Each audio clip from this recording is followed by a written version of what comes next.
رسول اللہ صلی اللہ علیہ وسلم ثلاث من کن فیہ وجد بہن حلاوت الایمان من کان اللہ ورسولہ احب الیہ مما سواہما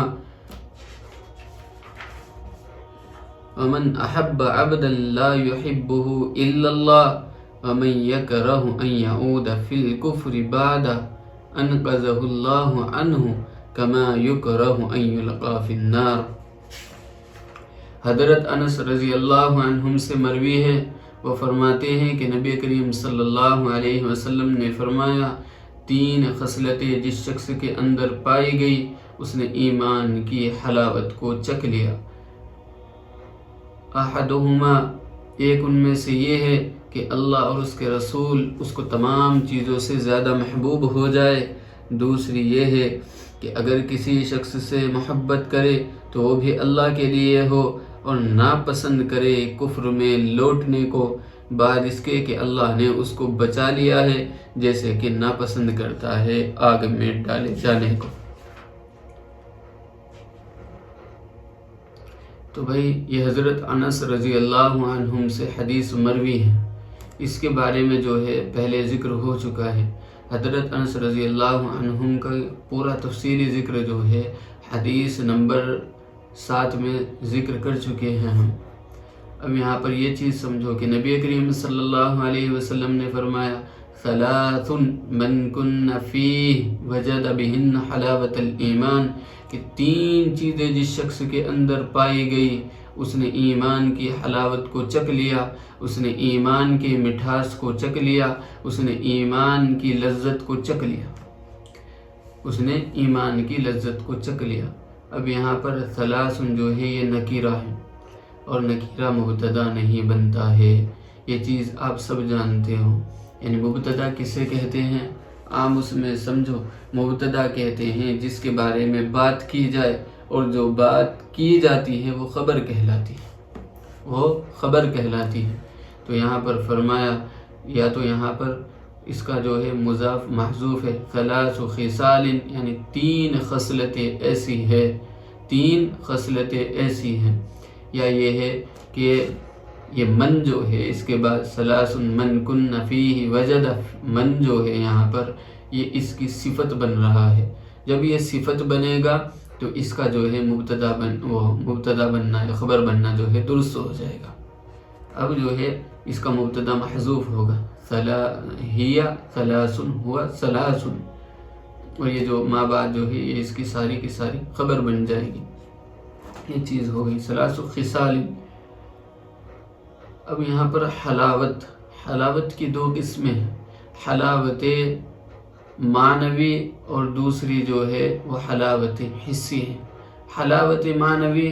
کہ اس کو بیان نہیں کیا جاتا، اس کو بیان نہیں کیا جا سکتا، وہ صرف معنوں میں موجود ہوتی ہے،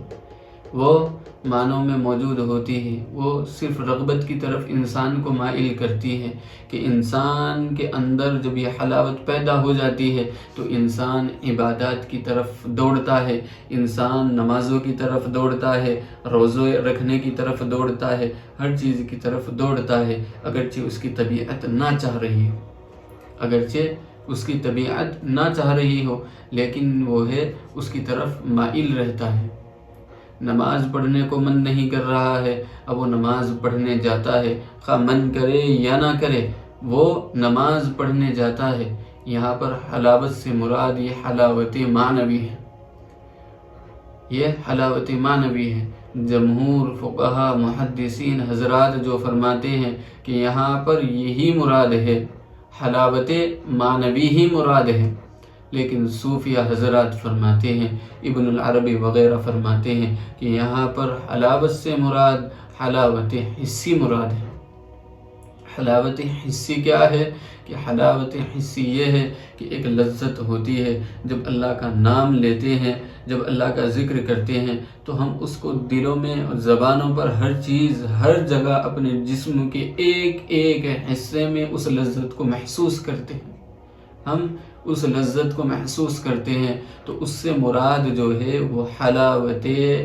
حسی ہے۔ ابن العربی وغیرہ فرماتے ہیں کہ یہاں پر حلاوت حسی مراد ہے۔ تو بھائی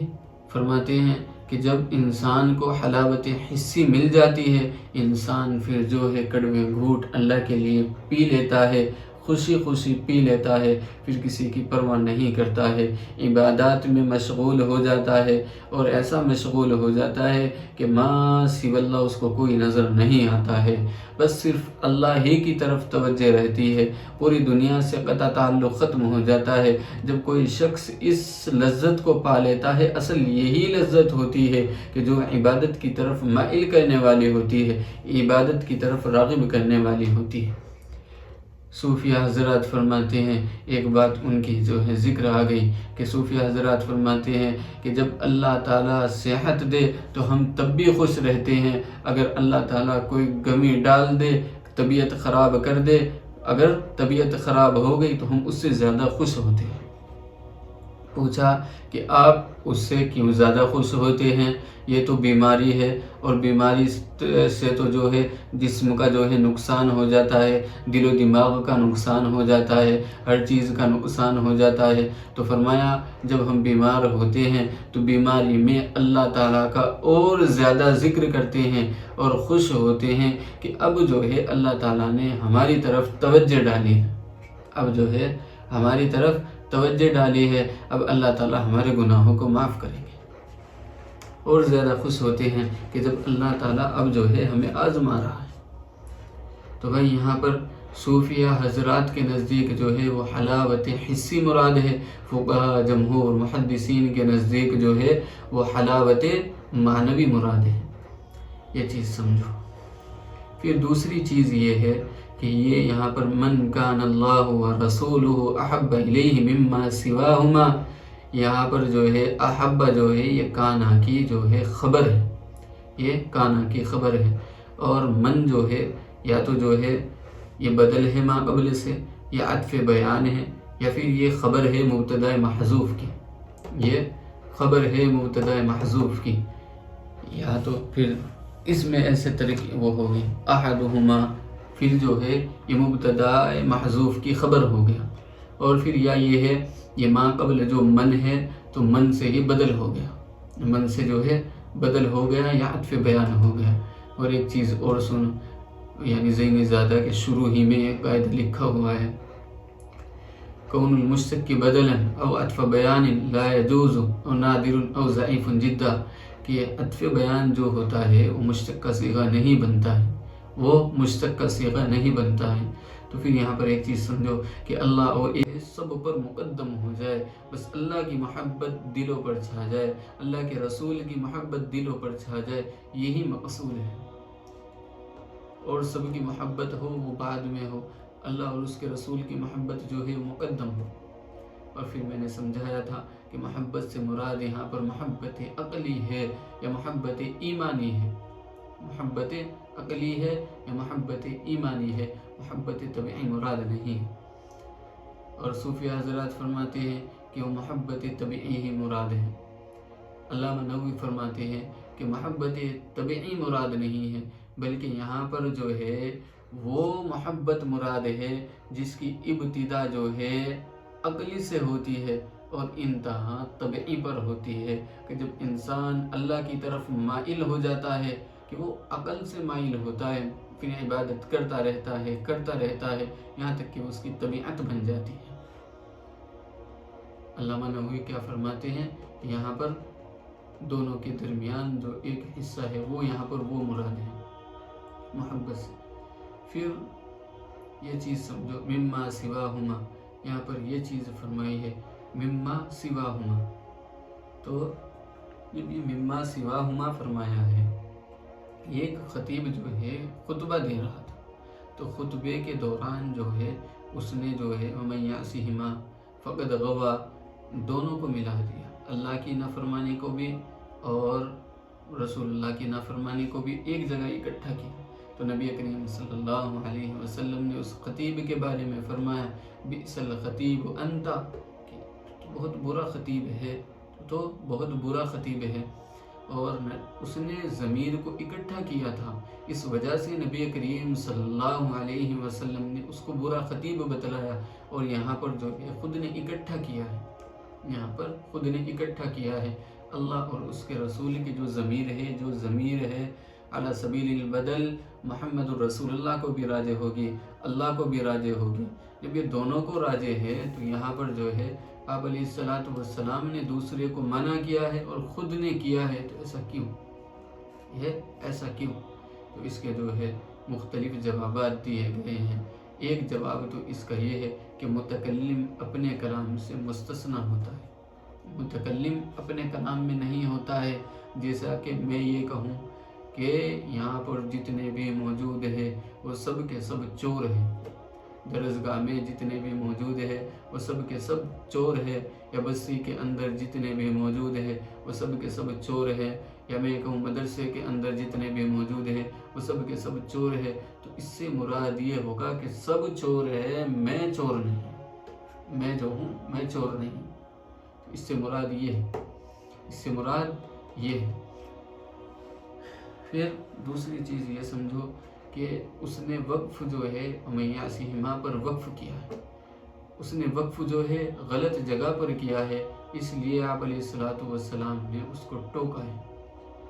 اس کو ٹوکا ہے۔ یا یہ ہے کہ یہ خطبے کے یہ جو ہے خطاب کے یا خطبے کے مناسب نہیں ہے، یعنی جب کوئی شخص بیان کر رہا ہو تو بیان جو ہوتا ہے اس میں تفصیل ہونی چاہیے، اجمال نہیں ہونا چاہیے۔ اس شخص نے جو ہے اجمال کیا، اس وجہ سے ٹوکا،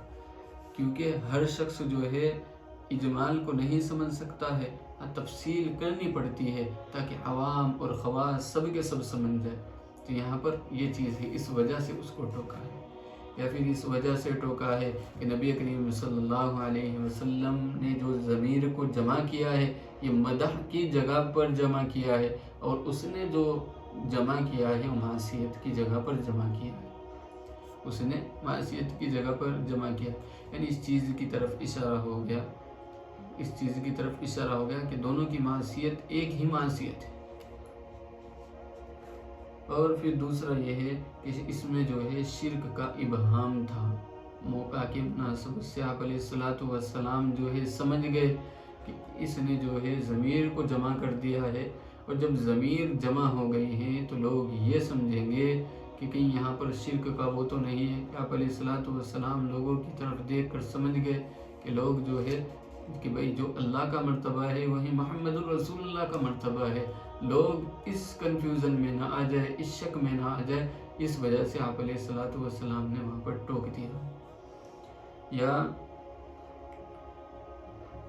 بھئی یہ چیز تھی۔ اب پھر ایک چیز سمجھو یہاں پر کہ ترجیح کس کو ہوگی، یہاں پر جو ہے ترجیح کس کو ہوگی،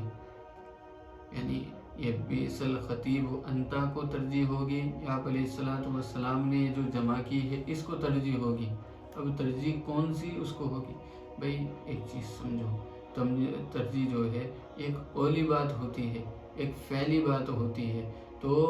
اولی کو ترجیح ہوتی ہے، فعلی کو ترجیح نہیں ہوتی۔ تو یہاں پر جو ترجیح ہے وہ اولی کو ہے کہ آپ علیہ السلام نے جو ہے منع کیا ہے، تو منع کرنا جو ہے وہ اصل ہے۔ اور پھر دوسرا یہ ہے کہ نہیں جو ہے خبر المنع اولا، یعنی نہیں جو ہے وہ زیادہ اولا ہے۔ پھر فرمایا ومن احب عبدا لا يحبه الا اللہ، ومن احب عبدا لا يحبه الا اللہ، کہ اگر کسی بندے سے محبت ہو تو وہ بھی صرف اللہ کے لیے محبت ہو، اس میں اپنا مفاد نہ ہو، اس میں اپنا مفاد نہ ہو، اپنی خواہشات چھپی ہوئی نہ ہو۔ اگر آپ یہ کہنے لگو کہ بھئی میں تو فلاں عورت سے محبت کرتا ہوں، میں اور اللہ کے لیے محبت کرتا ہوں، اور آپ کا جو مقصد ہے وہ دوسرا ہے، آپ کا جو مقصد ہے وہ دوسرا ہے، تو یہ محبت جو ہے اللہ تعالیٰ کے لیے نہیں ہے، بلکہ محبت اللہ تعالیٰ کے لیے وہ ہوتی ہے کہ جس میں جو ہے کسی کو چیز دے دی جائے، پھر اس سے سوال نہ کیا جائے کہ بھئی جا میں نے یہ چیز تجھے اللہ کے لیے دے دی، پھر جو ہے اللہ کے لیے ہوتی ہے ساری چیز۔ ومن احب عبدا لا يحبه الا اللہ، کہ محبت ہو صرف اللہ کے لیے ہو۔ لڑکی سے محبت ہو تو آج کل تو جو ہے مقصد دوسرے ہوتے ہیں محبت کے،